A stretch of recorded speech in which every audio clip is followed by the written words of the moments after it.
Hey, Mike Healy here, and thank you for joining me for another episode of the Cloud Investing Podcast. I am so excited to have a special guest on here, Mr. Terry Tillaart.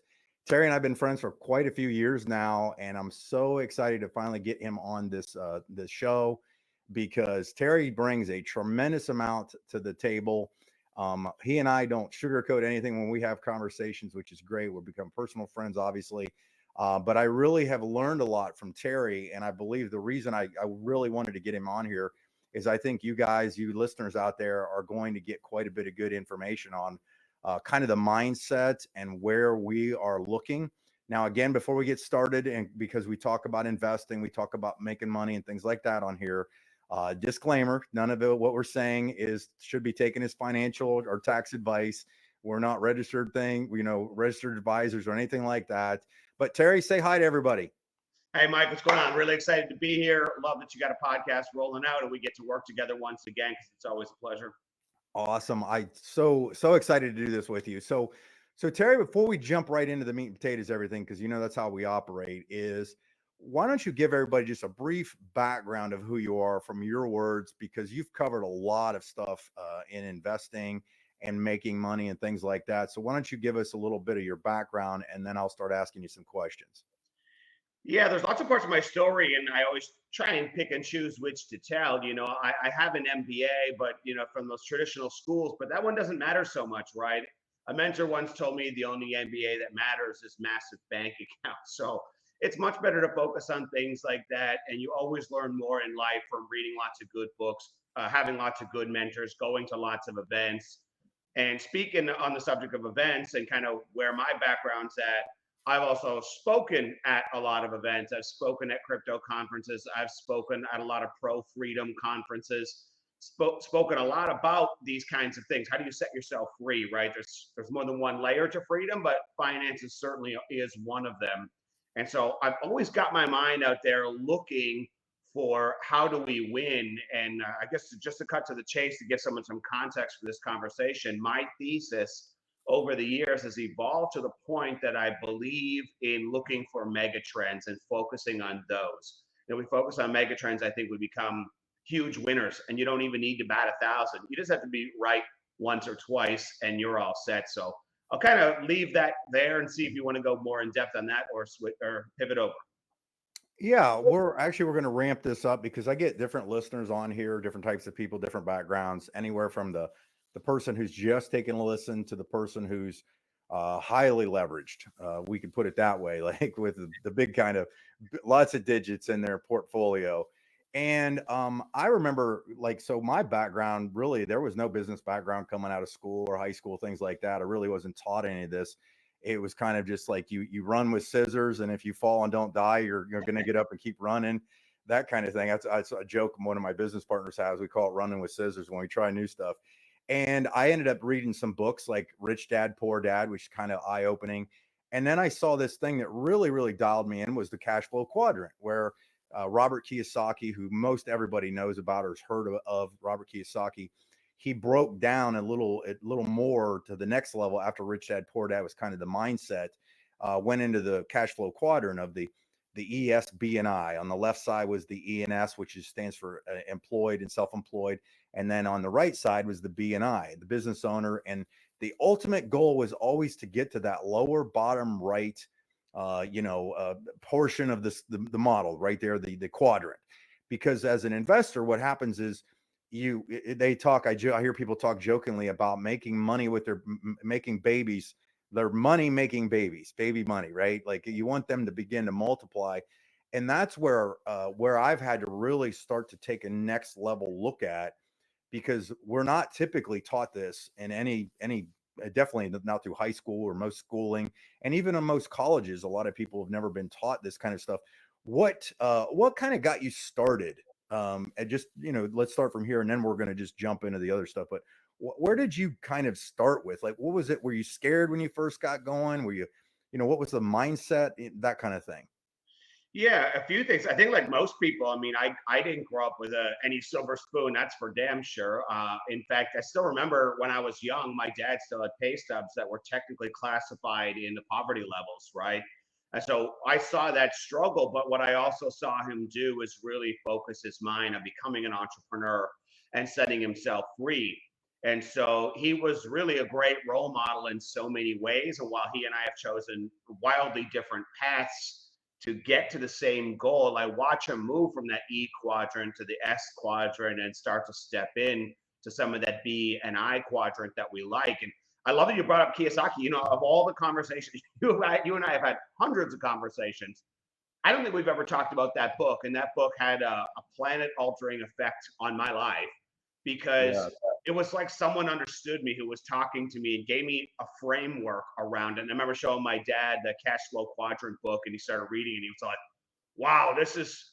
He was already kind of doing it, but it's still so empowering to have a mental framework around that. And so then you start your venture out, right? You start in the E quadrant, then you start dabbling in the S quadrant, then you say, I need to get some more leverage, right? One way or another. So then you start thinking a little bit more like a B quadrant owner. And I was always thinking like an I quadrant owner, but there were many years where there wasn't enough money to do that I side of the quadrant, right? But I think the thing I always want to tell listeners, even if you struggled, like the struggle is part of the deal. I've never met anyone who went from A to Z, from good to great, and skipped all the in between. Like I've had many struggles, but I also haven't had an alarm clock for a couple of decades, and I'm still quite young relative to, depending on who's listening, right? That's all contextual, but sticking with that process has made all the difference in the world, and I'm always just trying to keep going forward and leveling up. And you brought up one of my favorite things that I say to people about the alarm clock thing is there is no substitute for the ability to get up when you're done sleeping as opposed to when you have to be somewhere. Now I understand going to the airport because you're going on a trip or something, but the to me and my kids have always asked me about that and I've really, and it's hard a lot of times when your kids are around all of their friends and their parents and 99% of them are 9 to 5ers, which is there's nothing wrong with that. That's just where some people just choose to stay. But I just never mentally had that capacity. I just couldn't figure out why. It was just something deep inside me that I always wanted to do something different, something out of the norm. But most importantly, I wanted to have that freedom, that I didn't want to look back because when I actually started to read some of these investment books and Kiyosaki books and things like that, the biggest regret that almost all of these authors had in all these business books was they wish they would have thought bigger sooner and would wish they would have figured out leverage much quicker. And it literally it's just a matter of being in the right, not it's not being in the right place at the right time, but recognizing, as you say, megatrends and opportunities to go really to that next level. So Terry, let's kind of go. So you pick up some skills, you start investing, you start getting into stuff. You did mention that you had a crypto, you've done some crypto stuff. Not, and I mean, I should probably rephrase that. You're at a high level of understanding crypto. I apologize. Okay. I'm used to telling people that when they ask me about crypto, that I have a general understanding. You have a really, really high level of crypto, and it leads us perfectly into what we just realized or have been studying now about the whole data center positioning and potential. But when you got started in crypto, was it just like anything else? You had to learn it and you had to kind of strategize on it and things like that. So tell me, give us a little of that background. Yeah, I think that's just it, right? Like you can only hear so many stories in your life about people who invested in a mega trend, whether that be Amazon, Netflix, Hulu, Airbnb, Apple, I mean, Nvidia, any of those, right? You can only hear some of those stories where someone put a small amount in and it turned into a life altering amount, where you start to say, wow, I'm doing the wrong thing. Like I grew up around seeing mutual fund guys, and I still remember mutual fund guys coming to the house, and my dad would like invite me to sit in on the meeting to see, if I could learn, give him some feedback. He knew that I was at least a student on the path, right? Maybe I had some good insights. I went to a lot of seminars, listened to a lot of them, read a lot of books, and I started saying, man, this is a great game for Wall Street, but it's not for me. And I watched my father owning a lot of real estate doors over the years, and then I go and be forced, almost like child labor, to go in and do some house renovations, grab a paintbrush, do all this stuff. We fix up this place all nice, and then a new tenant would come in, and kick in the door and break the windows and smash the drywall in their first week in a place. And I was like, man, that is not for me.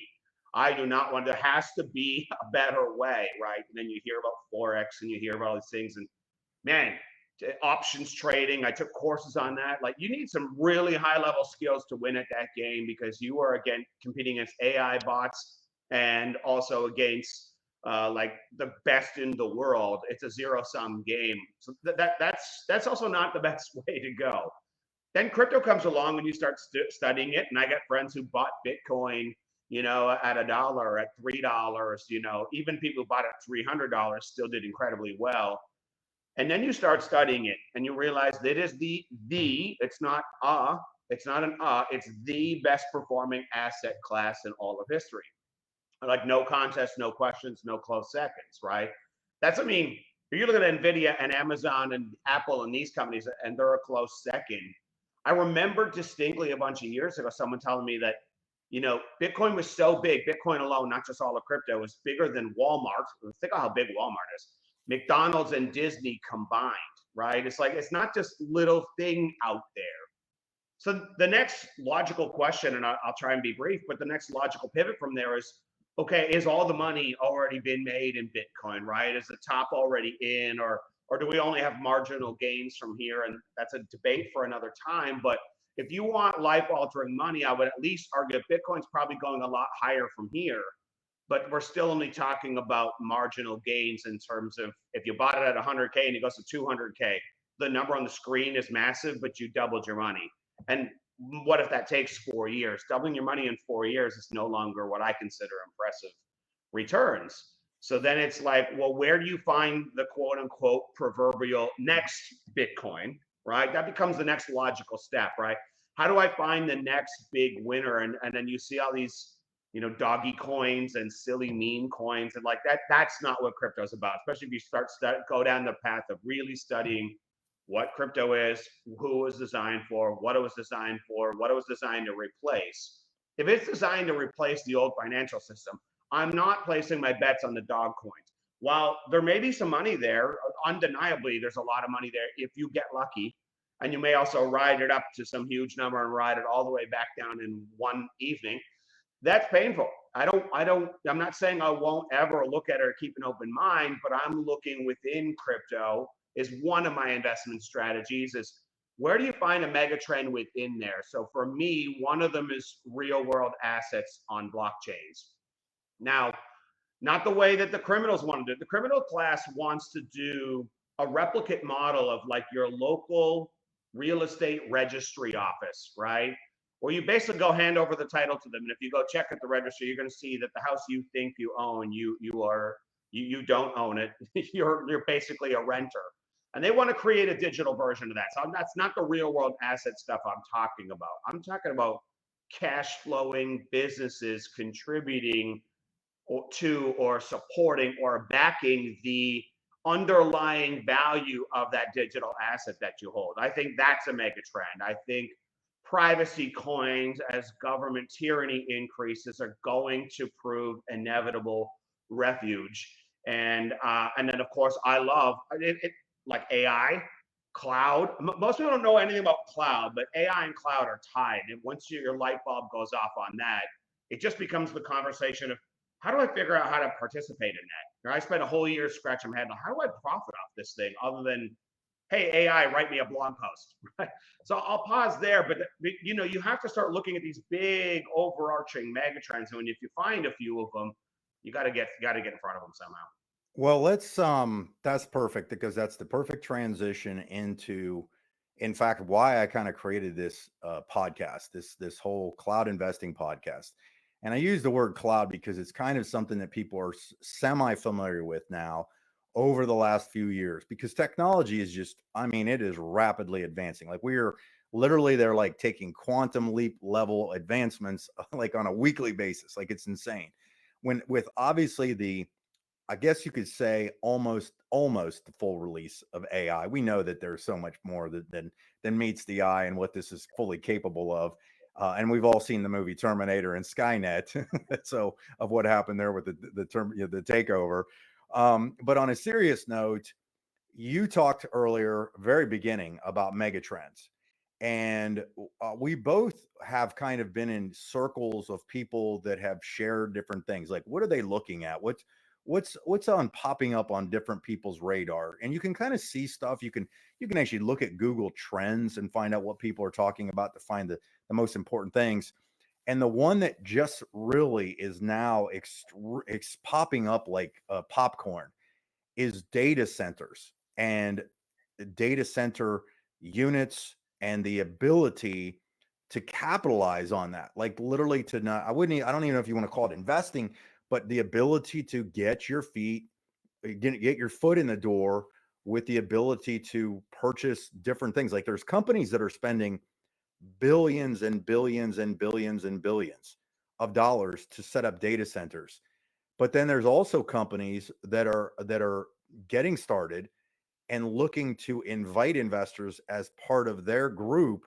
So collectively, they have kind of almost, you could call it almost a decentralized portion of this to get units into people's hands. Like we've literally, you and I have found a way, and we've seen this, and this is why these conversations are so much fun to have, is where we think this could go, is is the data center, I guess you could say universe, is that where the next trend is based on what you've seen, what you've heard, the news that's coming out, and the kind of money that somebody can make in here is just astronomical. Tell me a little bit about that. Yeah, I think one thing for people to think about is that society, especially technological changes, move in cycles, right? That you can graph them, you can chart them, they're repeatable, right? And so when people bring up this idea that this crypto thing's just a fad, I say, then why does it have twice the adoption rate of the internet or cell phones, right? Like I still remember when people were talking about those things as being fads, and I would ask you this too, like think of all the companies that really bought into the hardcore infrastructure side of things like the internet and things like cell phones. Like how well did they do, right? The idea that you're going to provide these high level graphic cards like Nvidia did, right? Because they saw where it was going, right? And you saw some early adopters of the internet dropped off, but the winners won huge. And you saw the same thing with cell phones. There used to be a lot more cell phone companies, but now the winners are massive, and they just keep investing in their infrastructure. And then I look at cloud, AI, crypto, these kinds of things. They've got these incredible, really steep adoption curves. That's where you want to be, right? And we are still in the fairly early. We are like, it's not, it's past the proven concept. We're right about here, that inflection point, right? If the average technology takes about 17 years to become mainstream consciousness, then we're about there with all of this stuff, the data, the AI. Like AI, let me try and simplify it for people. It's not a mystery. It's basically taking like supercomputers with extreme processing power and then going to mine through data. And data is not a cloud up in the sky. Data is a warehouse full of extreme amounts of big boxes with big power consumption that are storing all this data, and an AI is just going through and combing through all the data that's stored on those boxes in obscene time frames, and then trying to collate and bring something intelligent. It's basically pattern recognition of what they found throughout looking at that data. And so while AI has this massive effect on the world, it all stems from needing to have that hardware infrastructure in a warehouse somewhere. And we're at this critical junction point as we're going into inflection. Are we going to watch on the sidelines what AWS, Google, and all the big guys put 30 billion a year into infrastructure because they know where it's going? You all heard the term "follow the smart money." I mean, that's big money. But now there are opportunities for you and I to participate in what we call decentralized clouds. And like to me, we're fools if we're not getting in on it somehow, just to own my little slice of the infrastructure. I mean, I've already told you this, that I literally live right up the street from a road where my church is on. That when we built the church 12 years ago or 15 years ago, something like that, it was a 3 mile stretch of cornfield. Like literally, it was just old farmland outside of, it's actually outside of New Albany, Ohio. And now that entire road is loaded with data centers. Like Google's there, Facebook there, Amazon's there. And I just did today, I was having this conversation with somebody who's got somebody that's getting units. They're basically figured out a way to, just like you and I have figured out, to buy units that are going to spin off cash for it. And this guy was talking about there's a water plant being put, the big towers you see in like the old towns. Yeah. They're putting one up there and I couldn't figure out why. And believe it or not, that is part of the cooling system that has to go through underground to do that. And I'm like, oh my gosh, like they're literally building a city of data centers. And you and I both shared the same news clips already before of all the guys like Kevin Leary and the people on CNBC and Fox News and my local news, all talking about data centers being where they're putting their money in commercial real estate. They're converting their real estate into data centers, things like that, because it's so much. And you and I, we did figure out, we're not going to tell you exactly if you want details, because again, I want to keep these generic, and I we're not financial advisors or anything like that. You're welcome to reach out to Terry or myself. Terry, you and I found something with what we're doing that's it's just amazing. Where do you think of what we've figured out is where it's going? Well, there's a bunch of things that I like about it. One is it doesn't have any of that complexity of crypto, right? The other thing I like is it's like you drive through any city. Like if you're in Florida, you're going to drive by these huge, massive storage units like that are all over the place, right? The snowbirds have got to go rent their stuff, a place, and store their stuff because they come down for 6 months of the year. This is just like a digital landlord deal. It's a tenancy issue, right? And so the demand for data, think of how much data there is on the internet. The numbers are so big, you can't even put any context to it that matters. But I'll say this, there's been more data created in the last 2 years than all of basically history combined.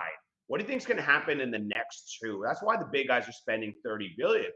And it turns out like it's lucrative as hell because businesses need it and there's nowhere to store it. And funding the hardware that builds out these data centers is very, very costly. So what are you going to do, right? Like you rent out these boxes. I jokingly say it, but I'm hashtag not really joking. I don't want to sound like financial advice. And yes, I'm generalizing. I'm definitely generalizing. But I told my buddy, like, the idea that you can plug a box in the wall and make 50 grand a year is obscene. Because then, if you believe that premise, or you're willing to at least grow into that premise becoming reality, it then just becomes a question of like, well, how many boxes do you want? And then there are tiers of boxes, right? You can get these basic nodes, and then you can get these mid-sized ones and large ones and AI ones and stuff. And like my plan now is like I'm going to be like you won't even see me on the map of like data center owners, but I will own that little infinitesimal small little piece of that hardware infrastructure along with guys like you. We're just going to do it as groups and just keep buying up our little slice of it. But it And amounts to what? that's what's great. I apologize for Yeah. interrupting, but that's what's so cool about the project we've been really studying is it's exciting because of, like, with Bitcoin, it's hard to buy a 60,000, everybody thinks when you buy a Bitcoin, I can't afford it because it's $60,000. Well, if you think about getting into data centers, I can't possibly think about it because it's billions of dollars, right? But when you said we have the ability to purchase units inside there, little centers themselves, little, nodes is what I believe they do actually call them. It allows us fractional ownership of these centers. And you said a second ago, or maybe a minute ago, about the demand for data. I was telling you also, I had a conversation with a guy that actually runs the data centers for massive utility companies in another state. And he was, because I had asked him, I said, well, basically the whole premise is we get paid. So I can buy one of these centers and we get paid based on the fact that tenants, quote unquote, rent their stuff. They store their stuff on there. I said, do you think that's going to be hard? Is it going to take a year, 5 years for some of these things to fill up with data? And he laughed because he said, I will tell you this. there is way more data than is possibly able for than there's available right now in sensors. Like they're literally rushing. That's why these, like the strip of road I was talking about a second ago, is growing so fast. Like literally every time I drive down, at least like once a week when I go to church, and there seems like there's a new building that just popped up. Like I didn't notice it the last time I was there. Like I don't even know how they build it so fast. And we have the ability to kind of fractionalize that, tap into it, be part of it. And like you said, it's going to exponentially grow. With it's practically hands off, which is probably my favorite way to make money of all time. I mean, it's just a no-brainer. I really believe that we're on to something so significant here. And if people just, it's just a different way of thinking. It's just something new. It's the trend, like you said. Give me some more thoughts on that. Well, I love what you just said about talk. If you start talking to people in data centers, they're going to tell you how big it is, right? And if you believe in the premise that it eventually becomes nothing for a medium-sized company to rent out your hardware and pay you $100, couple $100 a day on your box. I mean, where else are you going to get? If you want to be a traditional investor and look at the ROI metrics, they are obscene here, and it's all in cash flow with almost no overhead, almost no expenses, right? Because like you and I can't build our own data center, so we're not responsible for managing it. We're taking advantage of a managed service agreement, giving them just a teeny tiny slice, because if lots of us do it, it pays for the engineers to kind of, do what engineers do and do all the hardware and all the software, and then it becomes as close to passive as you can get. And it depends. You don't have to like the same ones that we like, guys. I'm just saying, don't turn your eye away from data and AI. There's a chance for you to own a slice of it, one way or another, whichever way feels good to you. But I mean, that idea is going to kick off that kind of cash flow, have obscene ROIs, and be super passive. And that puts you squarely in the I category that we talked about earlier, because that's still just as close as passive as you can get. And I'll add one last thing that I really love about it. You all know some local, let's use architects and engineers as a great example, that they have a pretty real amount of storage needs. I don't know what it is. Let's just say it's $1,000 a month. You could easily approach them and say, yo, would you prefer to pay 800 and keep some extra money in your pocket? And the guy would say, yeah, for sure. Hey, cool. I own my little slice of data centers, and it's in a SOC 1 facility, so it's safe can be. It's just as safe as with AWS. But why give them the money? They're stealing your data, selling your data on you, doing some nefarious things, and charging you too much money. Why don't you come on over and be on my box? And then I get the revenues from the storage they were going to do anyway. So I also get to impact the outcome, but I'm not responsible for filling up the boxes. I just have the option. I love that. It's such a genius concept. Like I just absolutely love it. And it's kind of like you feel like when you see something like this, it feels like all the work you put in year after year after year, studying different things, learning these things, that you're right place, right time. And I think that's where we are at this moment in this juncture. And we're not saying that, like, some of these things are a few $1,000s. Some of them are probably going to be, people can invest hundreds of thousands of dollars if they wanted to. It just depends on where somebody's comfortable and what kind of, they're looking at it for. It's just, to me, it's an incredible opportunity. So Terry, you know what? I usually am trying to shoot for some of these to go to about 30 minutes. We're almost on the money on this one. And it seemed like it flew by, didn't it? Oh my God, it comes so fast. You and I could just talk so long, so easily.